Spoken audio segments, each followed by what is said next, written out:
모든 일에 감사하십시오. 이것이 그리스도 예수 안에서 여러분을 향한 하나님의 뜻입니다. 아멘. 오늘은 추수감사주일이지만은 저희 교회 섬기고 있는 우리 리완수 전도사님께서 말씀을 증거하시게 될 때 은혜가 될 수 있도록 준비된 마음 가지시고, 특별히 주의 종의 선교 사역 남은 계획을 위해서 계속적으로 기도해 주시면 감사하겠습니다.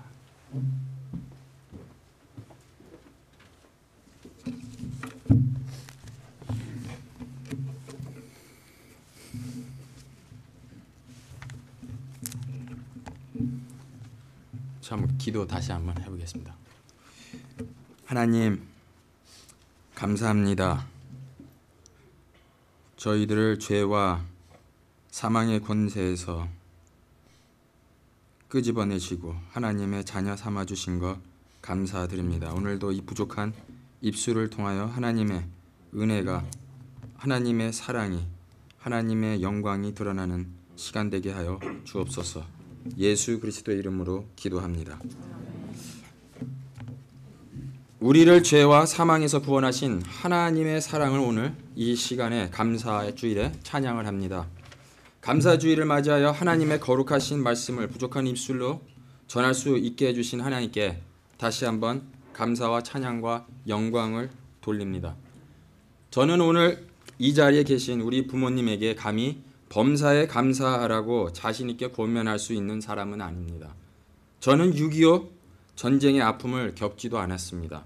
또한 보릿고개를 지내신 어르신들처럼 일용한 양식 때문에 굶어보지도 않았습니다. 그렇다고 나이가 지극히 많아 인생의 연륜을 인해 가진 모든 아픔과 어려움을 경험하여 감사하라고 할 수 있는 나이는 더욱더 아닙니다. 그런데 우리 삶 가운데 뜻하지 못한 일들이 간혹 있기도 한다는 것입니다. 삶이 우리 뜻대로 될 때는 감사하는 것은 쉬울 수 있지만 갑자기 어떤 위기가 우리를 찾아올 때 감사한다는 것은 그리 쉽지 않다는 것을 봅니다. 특히 오늘 읽으신 말씀에 범사에 감사하다는 것은 참으로 어렵습니다. 우리는 2007년 4월 16일에 버지니아 텍에서 잊지 못할 사건을 기억하실 것입니다. 버지니아 공대 총기 난사 사건은 미국 버지니아주 블랙스버그에 위치한 버지니아 공대 캠퍼스에서 총기에 의한 살인 사건입니다. 두 차례에 걸쳐 발생한 이 사건은 32명이 총상에 의해 목숨을 잃었으며 29명이 부상을 입었습니다.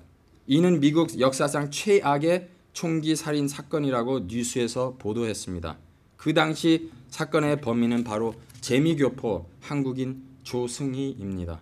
그는 범행 당시 대한민국 국적을 가진 미국 영주권자였으며 그는 당시 버지니아 공대에서 영어 전공을 하는 4학년생으로 재학 중이었으며 사건 직후 난사하던 총기로 자신의 얼굴을 쏴 자살했습니다. 나의 계획과 목적이 내가 원하는 대로 이루어지면 감사하기 쉬울 수는 있지만 조성희의 총으로 평범한 날에 그동안 애중애중 키우면서 이젠 그 꿈을 향해 한 발자국 더 가까이 다가가기 위해 대학에 진학한 자녀들의 꿈과 인생이 하루아침에 날아가 버린 부모님들에게는 어떻게 감사하라고 할 수 있겠습니까?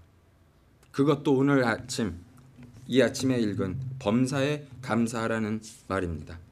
범사란 모든 상황과 환경에서라는 의미입니다. 그렇다면 힘든 세상을 살아가는 믿음의 사람들은 어떻게 범사에 감사하며 살아갈 수 있을까요? 첫 번째로 하나님을 알 때 우리는 힘든 세상에서 범사에 감사할 수 있습니다. 구약의 감사는 고백하다라는 뜻입니다. 이 단어가 찬양하다, 감사하다는 의미로 쓰일 때는 목적어는 하나님이라는 것입니다. 또한 신약의 감사 역시 2번을 제외하고는 모두 하나님에 대해 사용하고 있습니다. 그러니까 우리가 감사하게 될 때 무작정 감사하는 것은 잘못된 것입니다. 감사하게 될 때는 분명한 대상을 바로 알고 감사해야 합니다. 그렇다면 이 하나님은 누구십니까? 하나님은 신실하신 분이십니다. 이스라엘 백성들은 애굽에서 430년 동안 바로 통치 아래서 종노릇 해왔던 민족입니다. 430년은 어마어마한 세월입니다. 4세기 내지 5세기 동안 자손 대대로 종으로 삶을 살았다고 생각해 보십시오. 내가 종이고 내 자손도 종이고 또 내 자손의 자손도 종이 된다는 것입니다. 계속되는 종의 생활을 반복하며 살아가고는 이스라엘 백성들에게 하나님은 아브라함과 언약을 맺은 것을 기억하여 모세를 통해 이스라엘 백성을 구원하셨습니다. 이스라엘 백성들은 바로의 손에서 건진 사건은 이스라엘의 울부짖음이 아니라 하나님의 언약, 곧 아브라함과 맺은 약속 때문입니다. 그래서 하나님은 이스라엘에 대한 언약에 있어서 항상 신실하신 분이시기에 하나님은 자신이 말씀하시는 말씀을 반드시 지키시는 신실하신 분이십니다. 신실하신 하나님은 종살이하던 이스라엘 백성들을 구원하셨습니다. 마지막 재앙인 바로의 아들과 애굽 사람들의 첫째 아들과 첫 가축들이 죽은 후에야 백성들을 놓아 주었습니다. 그런데 그들을 홍해 앞에서 서게 되었습니다. 이스라엘 백성들을 놓아준 것을 후회한 바로는 마차와 큰 군대를 이끌고 추적했습니다. 뒤에는 바로의 큰 군대와 앞에는 홍해로 인해 막혀 무서움과 두려움으로 떨고 있던 백성들에게 모세는 두려워 말라, 가만히 서서 여호와께서 오늘날 너희를 위하여 행하시는 구원을 보아라. 너희가 오늘 본 애굽 사람을 또 다시는 영원히 보지 못하리라. 모든 이스라엘 백성과 애굽에서 가지고 나온 모든 것들이 무사히 마른 땅으로 지나갔지만 추적했던 애굽 군사들은 그만 홍해 바다가 그들을 덮어 삼켜버리게 되었습니다. 애굽에서 종살이하던 이스라엘 백성들을 구원하셨던 것처럼 하나님은 죄인들을 그렇게 구원하셨습니다. 스스로 구원하지 못하는 죄인들을 하나님의 신실한 약속으로 우리를 구원하셨습니다. 이 약속은 하나님이 인류를 위하여 창세부터 아담과 이브에게 약속을 하신 말씀입니다. 내가 너와 여자를 서로 원수가 되게 하고 내 자손과 여자의 자손도 원수가 되게 할 것이다. 여자의 자손이 내 머리를 부수고 그의 발꿈치를 물 것이다. 하나님께서는 이때부터 죄인을 구원코자 작정을 하셨던 것입니다. 그래서 아브라함을 택하시고 모세를 택하고 다윗을 통해 하나님은 점진적으로 나타내기 시작하셨던 것입니다. 하나님은 모세와 선지자들을 통해 죄를 위해 대속제물로 오실 하나님의 아들 예수를 전하였습니다. 이 약속이 2000년 전 예수님의 십자가의 사건에서 완전히 이루신 것입니다. 하나님은 신실하신 하나님이십니다. 하나님은 반드시 약속을 이루어 가십니다. 약속을 지키시는 신실한 하나님은 우리가 알 때 우리는 힘든 이 세상에서 범사에 감사하며 살 수 있습니다. 두 번째로 우리가 힘든 이 세상에서 감사하며 살 수 있는 것은 하나님의 뜻을 알 때 범사에 감사할 수 있습니다. 오늘 하반절에 범사에 감사한다는 것이 하나님의 뜻이라고 말씀하셨습니다. 근데 5장 18절의 뜻은 오늘은 읽지는 않았지만 4장 3절의 뜻에 바탕되어 밀접한 관계로 연결되어 있습니다. 거기에는 하나님의 뜻은 이것이니 너희의 거룩함이다 라고 말씀하고 있습니다. 하나님의 뜻은 그분이 거룩하신 것 같이 그의 백성들이 거룩하기를 원하십니다. 성화는 거룩은 신비스러운 하나님의 역사입니다. 성화는 크게 두 가지로 나누는데 영어로는 definitive sanctification 하고 progressive sanctification. definitive sanctification은 최종적인 성화, 점진적인 성화란 progressive sanctification입니다. 최종적인 성화는 하나님이 우리를 부르심과 중생에 있어서 하나님이 예수 그리스도에서 우리에게 믿음을 주시는 하나님만이 하시는 성화입니다. 점진적인 성화는 하나님의 주도 아래서 하나님과 사람이 함께 동참하여 예수 그리스도의 거룩하신 성품을 이루기까지 자라나는 것이 progressive or 점진적인 성화입니다. 그런데 하나님의 뜻은 곧 하나님의 말씀을 통해 우리가 알 수 있다는 것입니다. 모든 우상들은 입과 귀는 있지만 말하지도 듣지도 못하지만 우리 하나님은 영이셔서 우리와 같은 몸은 없지만 교제하기를 즐겨 하신다는 것입니다. 그래서 하나님은 이 세상을 창조하셨을 때 말씀으로 창조하셨습니다. 그리고 아담과 이브와 함께 대화를 주고받고 했습니다. 하나님은 말씀하시는 하나님이시라는 것입니다. 하나님은 오늘도 우리가 가지고 있는 이 성경을 통해서 하나님의 뜻을 분명히 사람들이 알아들을 수 있도록 말씀하셨고 지금도 이 강단에서 주일마다 또 성경을 읽을 때마다 말씀하고 있다는 것입니다. 이 우주의 창조가 하나님의 그림책이라면 이 성경은 하나님이 선지자와 사도를 통해 쓰신 책이라는 말씀입니다.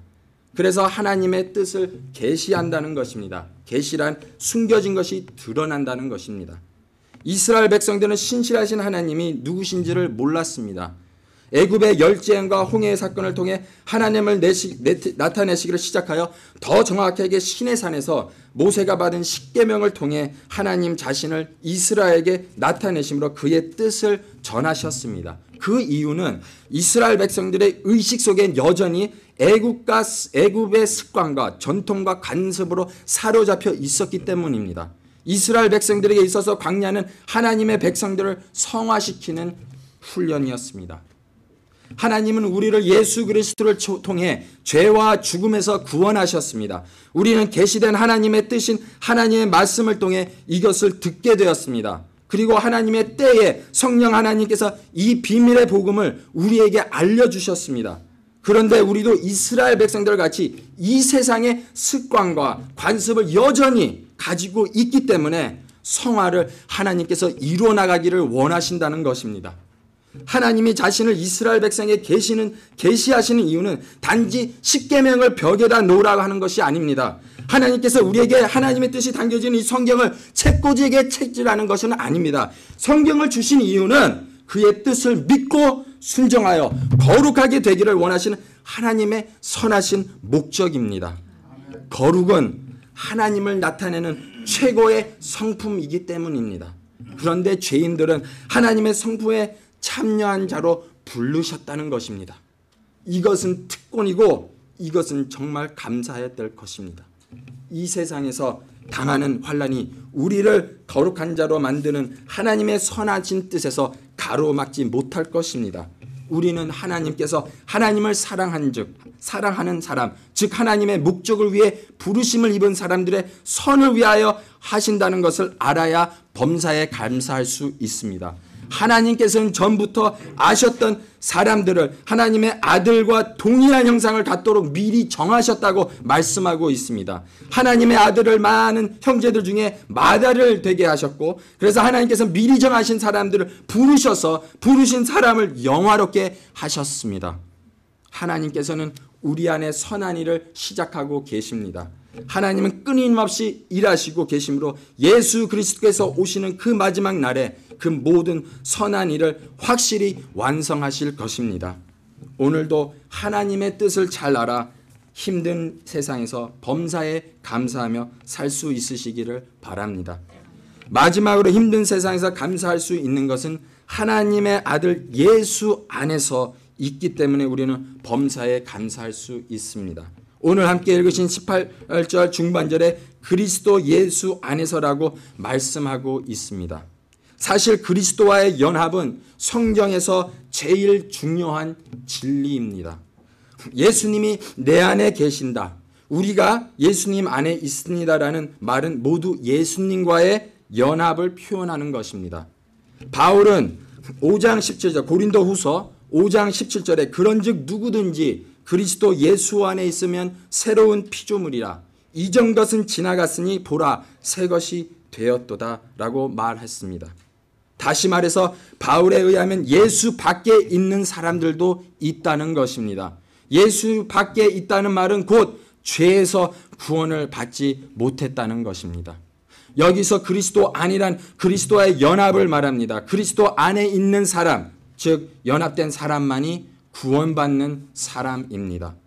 다른 어떤 것들은 미룰 수 있으나 우리 영혼의 구원의 문제는 오늘이라 불리는 날에 해결이 되어야 합니다. 그 어느 누구도 장래일을 보장할 수 없기 때문입니다.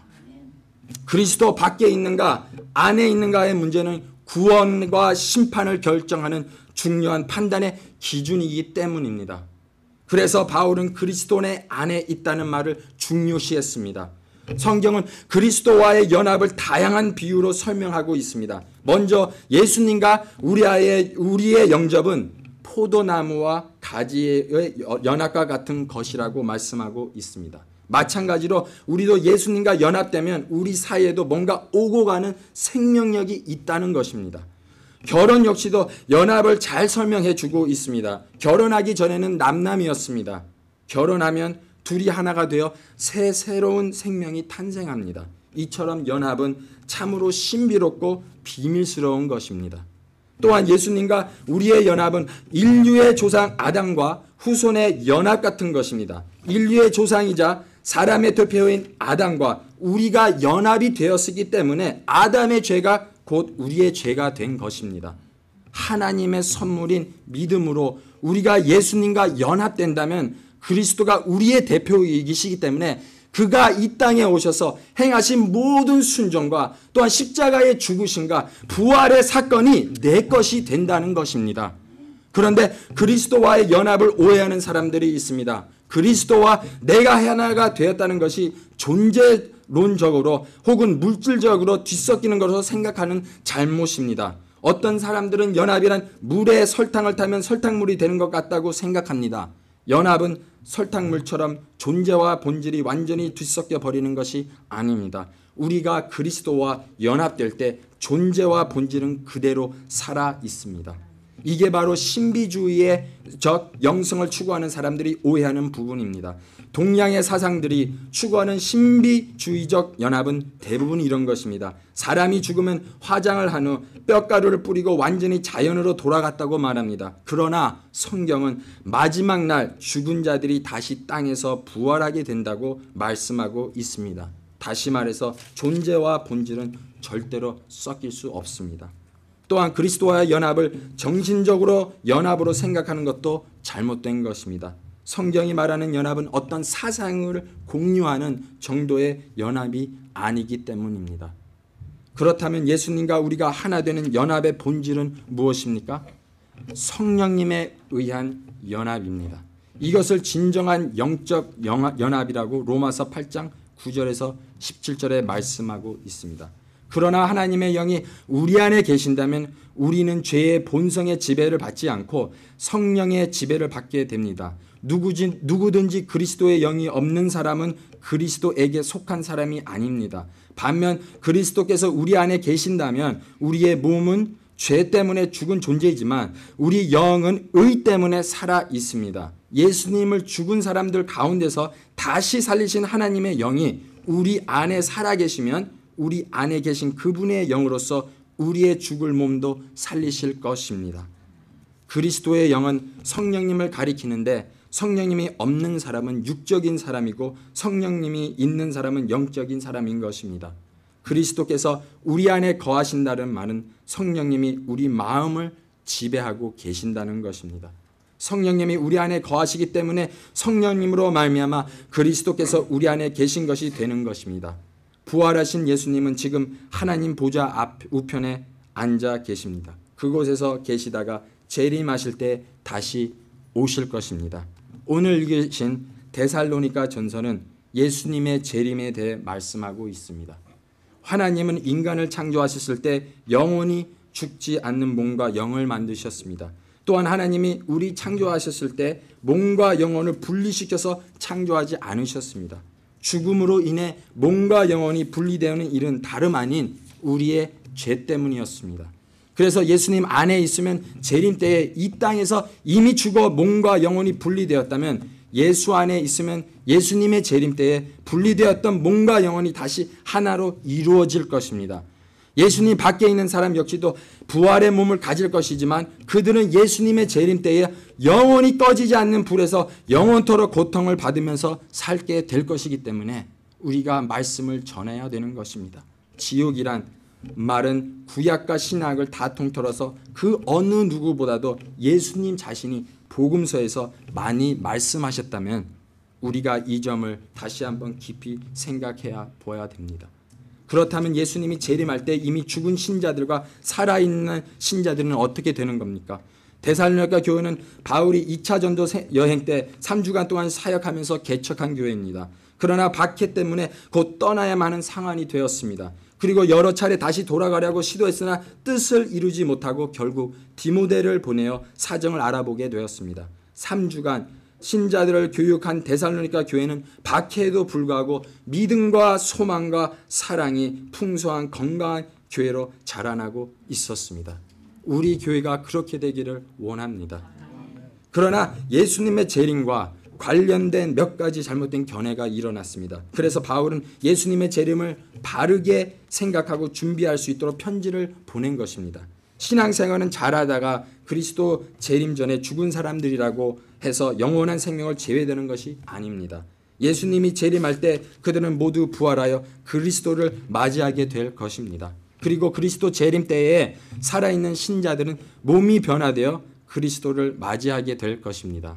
그래서 바울은 데살로니가 교회에게 편지로 권면하고 있는 것입니다. 비록 너희들의 믿음 때문에 박해를 받고 죽음을 경험하지만 걱정하지 말아라. 예수 안에 있는다면 그 모든 혜택을 다 받을 것이다. 죽으나 사나 모든 일에 감사하며 살 수 있는 유일한 이유는 하나님의 신실한 약속과 믿음의 선물이신 예수 그리스도로 말미암아 영원한 나라에 영원토록 함께 살게 될 것이라며 권면하고 있는 것입니다. 믿음 때문에 박해를 받으셨습니까? 믿음 때문에 손해를 보고 계십니까? 데살로니가 교회처럼 박해는 안 받고는 있겠지만 삶에서 일어나는 모든 괴로움과 어려움을 어떻게 이겨나고 계십니까?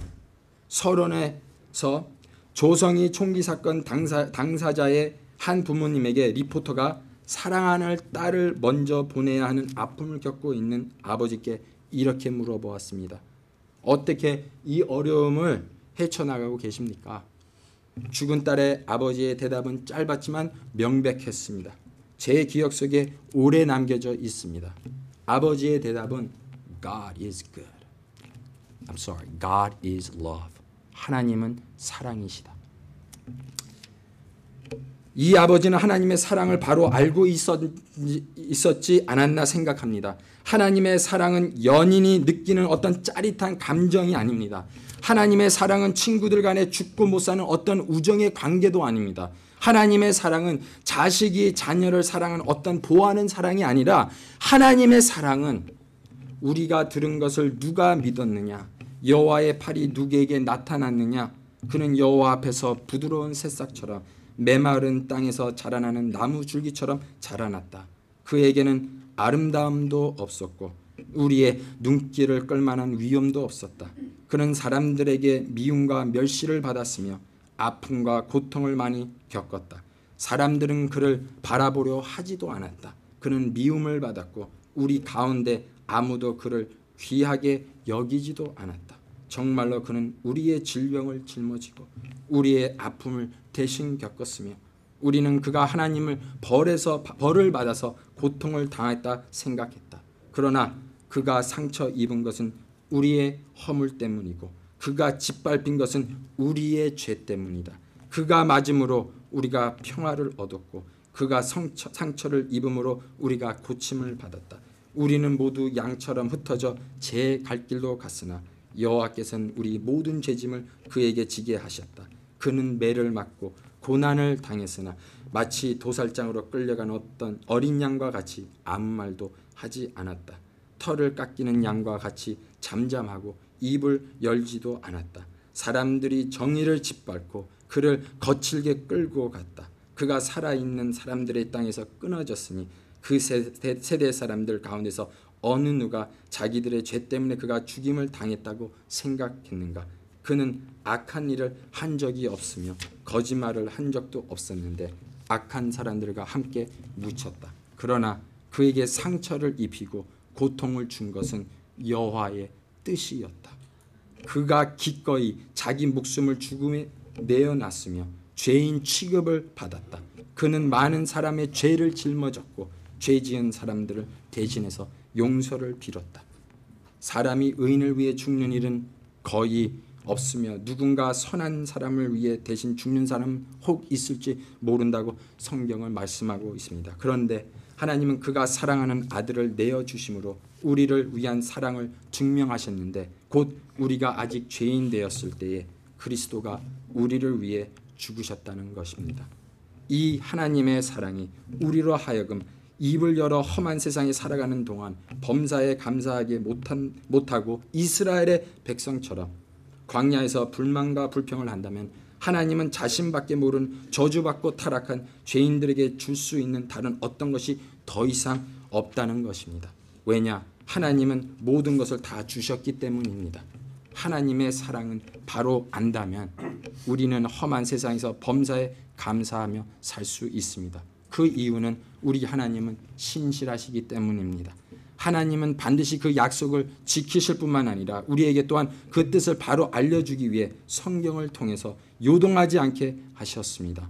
하나님 우리를 택하시고 부르셔서 중생케 하시고 하나님의 그 크신 은혜의 선물인 믿음으로 우리를 예수님과 연합시키셨습니다. 그래서 모든 죄와 죽음을 이기시고 이제는 부활하셔서 모든 권세를 그 발 앞에 두시고 지금은 하나님 우편에 앉아 계셔서 온 인류의 역사와 인간의 생사화복을 주관하고 다스리고 계십니다. 특히 험한 세상을 살아가는 믿음의 자녀들을 위해 중보하고 계십니다. 마치 어미 독수리가 아기 독수리를 품듯 신실한 하나님은 우리를 품고 계신다는 것입니다. 이 자리에 계신 우리 모두는 험한 세상을 살아가게 될 때 어제 예수님이 우리를 위해 죽으신 것처럼 그리고 내일 예수님이 곧 재림하실 것처럼 그러한 마음으로 하나님과 그의 뜻을 따라 예수 안에서 오늘을 살아가시기를 바랍니다. 다 같이 기도드리겠습니다.